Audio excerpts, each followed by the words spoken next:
मेरा, और ये मेरी जमीन है। कैसी बात? यही कि वो प्रेग्नेंट है? शायद गलतफहमी हुई है जनाब को। शादी को काफी अरसा हो गया, तो कोई ये जमीन मेरी है। कोई न्यूज, कोई खुशखबरी नहीं। 5 साल पहले मैंने ये प्लॉट लिया था। तुमने उन्हें समझाया नहीं कि ये हमारा पर्सनल मैटर है? उनकी अज़ब भाई साहब, और उनके प्रेशराइज करने की कोई जरूरत भाई साहब, इस जमीन का 50 लाख रुपए तो मैंने भरा मां है वो मेरी। और ऐसी किसके लिए बना रही है? वैसे भी कोई गलत बात तो नहीं की? कैस के बच्चे के लिए। कमाल है, तुमने उनकी इस बात में कुछ गलत। लैला ने तो मुझसे ऐसी किसी बात का जिक्र नहीं किया। अस्सलाम वालेकुम नाज़रीन, जमा तकसीम ड्रामे के नेक्स्ट एपिसोड में देखेंगे कि कैस का जो बड़ा भाई है उसने ज़मीन खरीदी होती है, लेकिन जब वो ज़मीन पे जाता है वहाँ पे कोई लोग आए होते हैं, उसे कहते हैं कि ये ज़मीन हमारी है। तो वो कहता है क्या हो गया आपको, कोई गलतफहमी हुई होगी, ये ज़मीन मेरी है। 50,000 दे के मैंने एडवांस दे के अपने नाम कराई है, बाकी पेमेंट भी दी है। तो आगे साथ में कहता है आपको कोई गलतफहमी हुई है, ये ज़मीन तो मैंने 5 साल पहले ख़रीदी थी। तो इतना बड़ा धोखा हो गया कैस के बड़े भाई के साथ। तो कहता है ऐसे कैसे आप लोगों की ज़मीन है, मैं आप पे केस करूँगा। वो कहते हैं हाँ कर लेना, लेकिन फ्रॉड आपके साथ हुआ, हमारे साथ नहीं।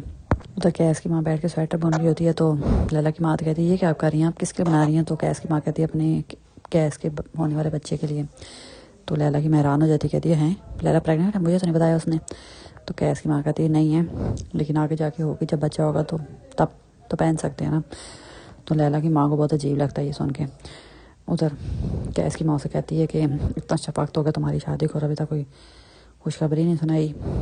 तो लैला भी खड़ी होती है, सुन लेती है। तो लैला की बात बिल्कुल अच्छी नहीं लगती, वो माइंड कर जाती है।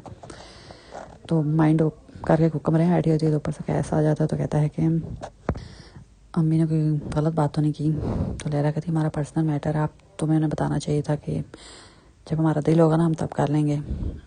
तो कैस कहते हैं इसमें बुरा बनाने वाली कौन सी बात है, एक किस्म को ना ठीक ही कहा, इतना टाइम हो गया हमारी शादी को, अब हमें कर लेना चाहिए।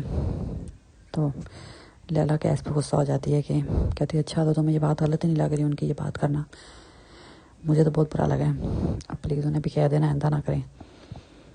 तो कैस और लैला के बीच में लड़ाई हो जाती है इस बात को लेके कि कैस की माँ को ये नहीं कहना चाहिए था।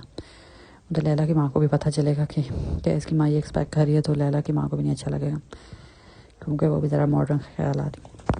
बस नई चीज़ पे बहस छिड़ जाएगी घर में। मुश्किलों से तो थोड़े मामला ठीक हुए हैं दोनों के पेरेंट्स के दरमियान, अब इस पर दोबारा थोड़ी खटपट हो जाएगी।